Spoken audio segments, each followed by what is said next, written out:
आपका भगवान दास तोदी कॉलेज के ऑनलाइन प्लेटफॉर्म पर स्वागत है। मैं आपका इतिहास विषय में स्वागत करता हूं। आज का जो हमारा टॉपिक है वही फ्रांस की राज्य क्रांति, घटनाएं, आतंक का राज्य तक हम पहुंच चुके हैं। आतंक के राज्य में आगे क्या होता है, हमने पिछले वाले वीडियो में देखा था कि आतंक का राज्य स्थापित करके किस तरह से लोगों को मृत्युदंड दिया जा रहा था। संदेह के आधार पर उनको मृत्युदंड दिया जा रहा था। बड़े बड़े व्यक्तित्व को मृत्युदंड उस दौर में दिया गया था। जैकोबिनों ने अपनी सत्ता कायम करने के लिए अपने विरोधियों को मृत्युदंड वहां पे दिए थे, ठीक है।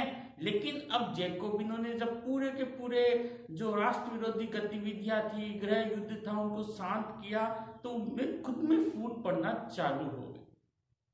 आज का जो वीडियो है इसी के ऊपर है, जब जैकोबिनों के खुद के अंदर फूट पड़ती है और उनके किस तरह से गुट बनते हैं और वो गुट किस तरह से आपस में लड़ते हैं, ठीक है। तो हमारा टॉपिक है फ्रांस की राज्य क्रांति। इसमें भी जो आतंक का राज्य है वो है आतंक का राज्य। आपको पता है कि इस वक्त एक तो जो एबर्ट है वो गुट है। एबर्ट की जो पॉपुलैरिटी है वो बहुत ज्यादा फैल गई थी फ्रांस में, क्योंकि वो आस्तिक धर्म को नहीं मानता था। वो बहुत बड़ा नास्तिक था। वो कहता था कि हम प्राकृतिक धर्म के अलावा किसी दूसरे धर्म को नहीं मानेंगे, हम शिक्षा के मंदिर के अलावा किसी दूसरे के मंदिर को स्वीकार नहीं करेंगे, हम स्वतंत्रता, समानता, बंधुत्व के अलावा किसी दूसरे की पूजा नहीं करेंगे। जो इस तरह के उसके जो क्रांतिकारी विचार थे वो फ्रांस में बड़े तेजी से फैले। उसकी लोकप्रियता भी शिखर पर पहुंच चुकी थी। तो जैकोबिनों के जो दूसरे जो नेता थे, दांते थे, रॉब्सपियर थे, सेंट जस्ट था, वो उसकी लोकप्रियता को पचा नहीं पा रहे थे, ठीक है। जैसे एबर्ट बहुत बड़ा नास्तिक था। नास्तिक कहता था कि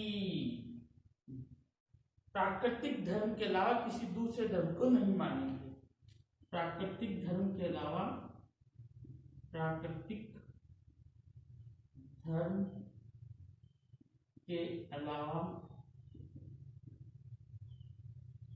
दूसरे धर्म को नहीं मानेंगे। दूसरे धर्म को नहीं मानेंगे।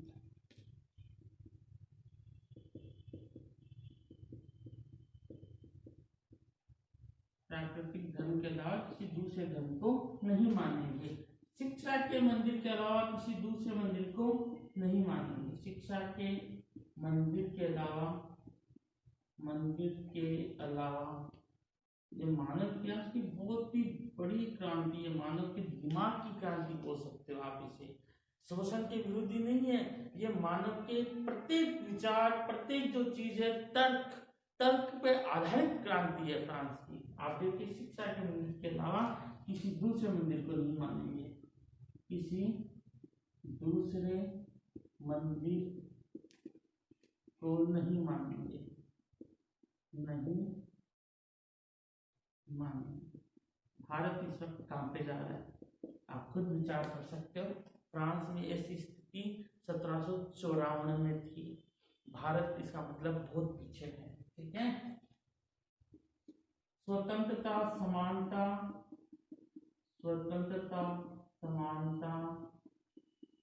बंधुत्व की पूजा करें। बंधुत्व की पूजा करें, ठीक है। तो ये जो विचार थे एबर्ट के, ये बड़े क्रांतिकारी उग्र विचार थे, ठीक है। बहुत ही ज्यादा क्रांतिकारी और उग्र विचार थे। इसकी वजह से क्रांतिकारी उग्र विचार थे। इसकी वजह से जो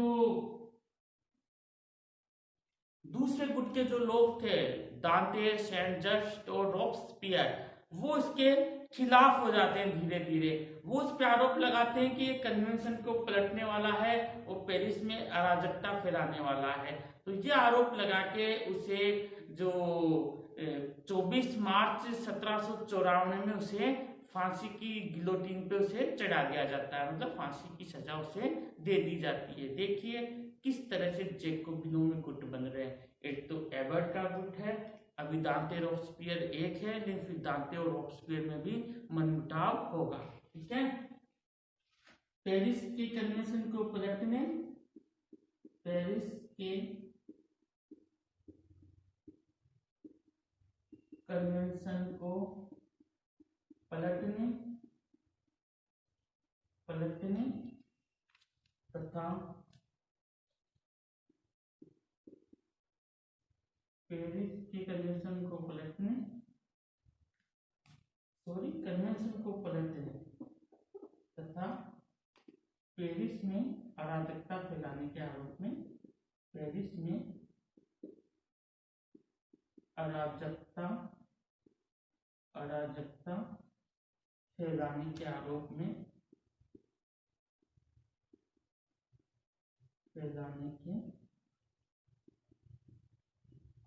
में, मृत्युदंड दिया जाता है, मृत्युदंड दिया जाता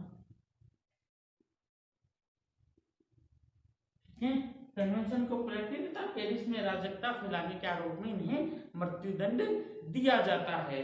ठीक है, और इसको मृत्युदंड देने में किसका हाथ था? दांते और सेंट जस्ट और रॉब्सपियर ने आपस में मिलके इसके खिलाफ जाके ये फैसला करवाया था। ठीक है, ये मृत्युदंड कब दिया गया था? 24 मार्च 1794। ठीक है, मृत्युदंड दिया गया।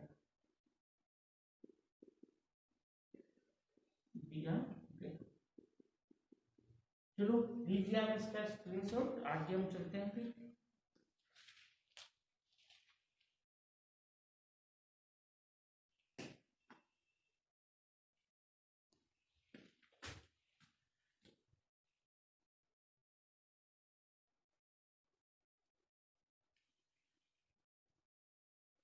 आगे है कि अब जो दांते हैं वो कहता है कि हमने फ्रांस में जो भी गतिविधियां थी उसको खत्म कर दिया राष्ट्र विरोधी, अब हमें आतंक के राज्य को समाप्त कर देना चाहिए, क्योंकि उसे लगता है सेंट जस्ट और रॉब्सपियर ज्यादा पॉपुलर हो रहे हैं। दांते प्रस्ताव पारित करने के लिए उन्हें कहता है कि आप लोग आतंक के राज्य को समाप्त कर दो, लेकिन दांते के भी फिर रॉब्सपियर और सेंट जस्ट खिलाफ हो जाते हैं और उसको भी 5 अप्रैल 1794 में गिलोटिन पर चढ़ा दिया जाता है। इस अवसर पर दांते कहता है कि मेरे नाम की सत्ता सर्वथा नष्ट कर दो यदि फ्रांस की उन्नति हो सके।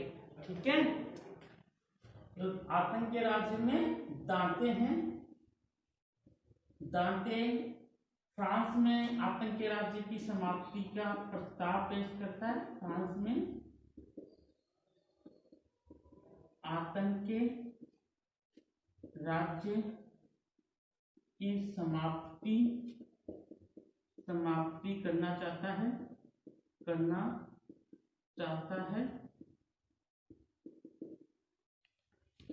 सेंट जस्ट तथा रॉब्सपियर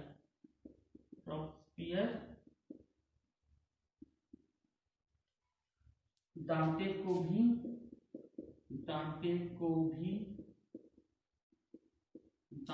भी 5 अप्रैल 1794 में गिलोटिन पे चढ़ा देते हैं। गिलोटिन पर चढ़ा देते हैं। ठीक है, ये हो गया दांते का।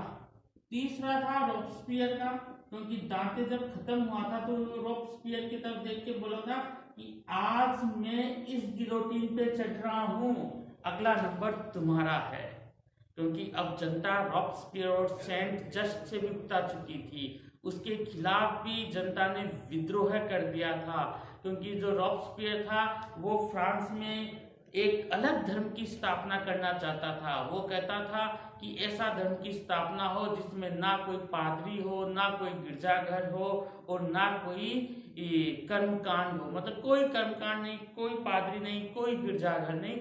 इस तरह की वो एक नए धर्म की स्थापना करना चाहता था, लेकिन लोग उसकी अराजकता, उसके रक्तपात से बहुत ज्यादा परेशान हो चुके थे। तो एक 27 जुलाई को थर्मोडियन की प्रक्रिया, वो प्रतिक्रिया होती है, 27 जुलाई डेट थी और थर्मोडियन महीना चल रहा था, तो उसको 27 जुलाई थर्मोडियन की प्रतिक्रिया कहते हैं। इसमें दोनों को गिलोटिन पे चढ़ा दिया जाता है। ठीक है, तो इसमें है रॉबस्पियर थर्मोडियन प्रतिक्रिया, थर्मोडियन प्रतिक्रिया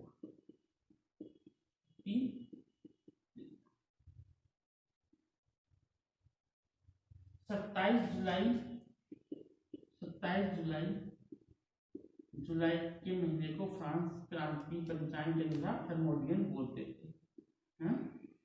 क्रांति पंचांग में थर्मोडियन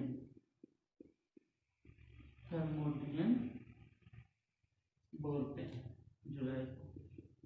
ठीक है, बोलते। तो 27 तारीख थी, 27 जुलाई को फ्रांस की जनता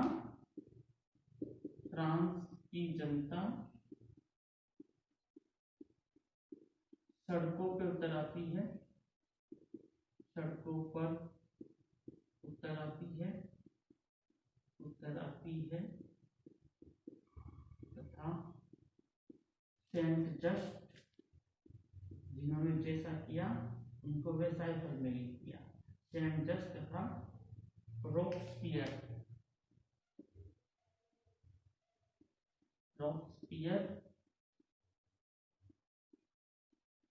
दोनों को गिलोटिन पर चढ़ा देते हैं,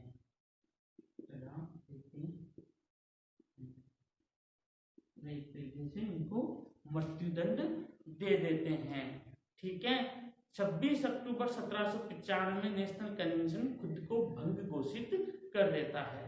ठीक है, 26 अक्टूबर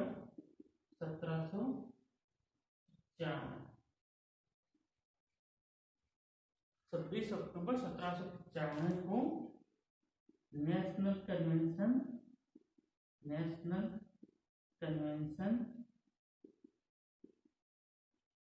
स्वयं को भंग कर देता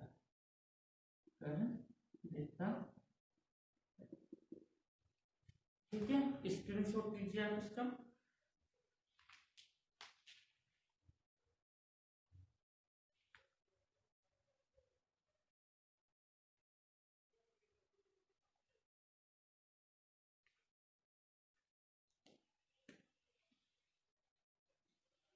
आगे हम चलते हैं। जब नेशनल कन्वेंशन को भंग करते हैं, उस दौर में वो 3 साल का जो नेशनल कन्वेंशन का जो शासन था, उसमें आंतरिक विद्रोहों को, जो गृह युद्ध की स्थिति थी फ्रांस की, उसको खत्म किया जाता है। और फ्रांस जिसकी वजह से जो विदेशी शक्तियां जो आक्रमण कर रही थी, उसमें जो जो कार्नो का जो युद्ध प्रबंधन था, उसकी वजह से फ्रांस विदेशी शक्तियों को भी हराता है। कार्नो को युद्ध मंत्री का खिताब मिलता है, कार्नो को विजय प्रबंधक का खिताब मिलता है, क्योंकि वो विजय हासिल करवाता है विदेशी शक्तियों से। गृह युद्ध जो था 3 साल का, नेशनल कन्वेंशन का जो शासन हुआ 1793 से 1795 का, जो 3 साल का जो शासन था, इस दौर में भी काफी ज्यादा जो रक्तपात हुआ, और कुछ भी कह सकते हैं हम कि भाई इसमें बहुत ज्यादा विद्रोह हुए, एक दूसरे में रक्तपात हुआ, बेमतलब का रक्तपात बहाया गया। लेकिन जो भी था, अंत में गृह युद्ध को शांत किया गया। क्रांति के दौरान जो क्रांति की नए नए जो प्रतीक चिन्ह थे वो सामने आए, क्योंकि अब जो मार्सिलेस जो गाना था उसकी जगह एक नया गाना जो रॉबस्पियर के थर्मोडियन प्रतिक्रिया में फ्रांस की जनता ने गाया था वो था जनता जाग रही है। फ्रांस में दशमलव प्रणाली की शुरुआत हुई। ठीक है, हम लिख लेते हैं इसमें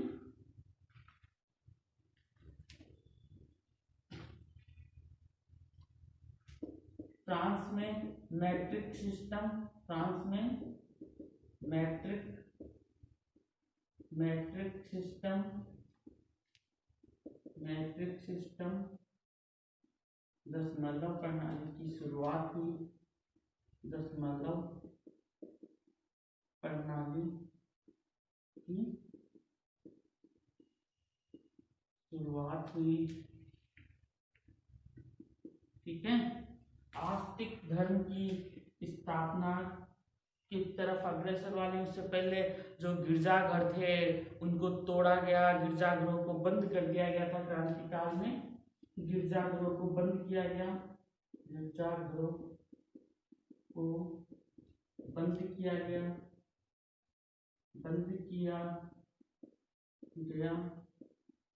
मरियम और यीशु की जगह जो क्रांतिकारियों की मूर्तियां थी वो लगाई गई, मरियम तथा यीशु की जगह क्रांतिकारियों की मूर्तियां लगाई गई, क्रांतिकारियों की मूर्तियां लगाई गई,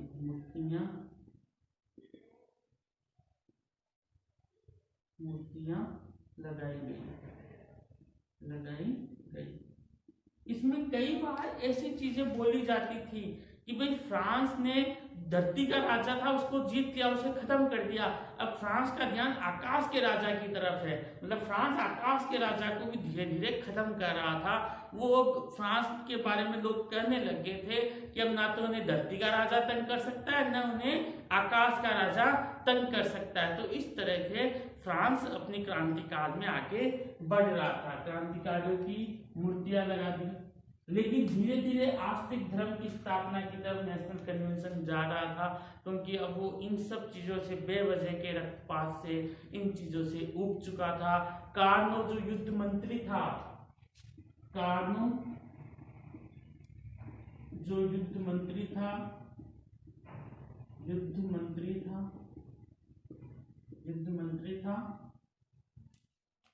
वजह से फ्रांस,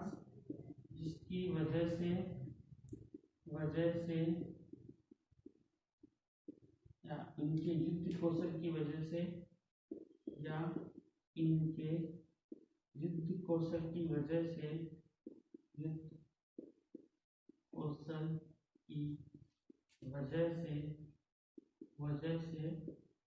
फ्रांस विदेशी शक्तियों से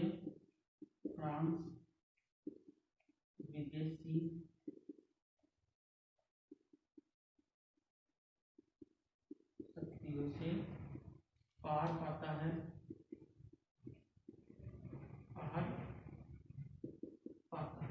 ठीक है। इसको युद्ध प्रबंधक का खिताब दिया गया था, कार्नो को युद्ध प्रबंधक का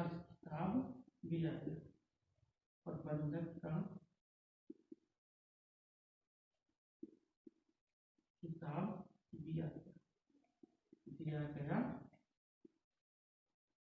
ठीक है। 26 अक्टूबर 1795 में नेशनल कन्वेंशन ने खुद को भंग भी कर लिया था। अब क्या था कि अब जो अराजकता का जो दौर चल रहा था, नेशनल कन्वेंशन को भंग कर दिया तो फ्रांस का शासन 5 डायरेक्टरों को दिया गया, उसको डायरेक्टरी शासन बोलते हैं। इसका अध्ययन हम अगले वीडियोज में करेंगे। आप इसका स्क्रीनशॉट लीजिए। धन्यवाद।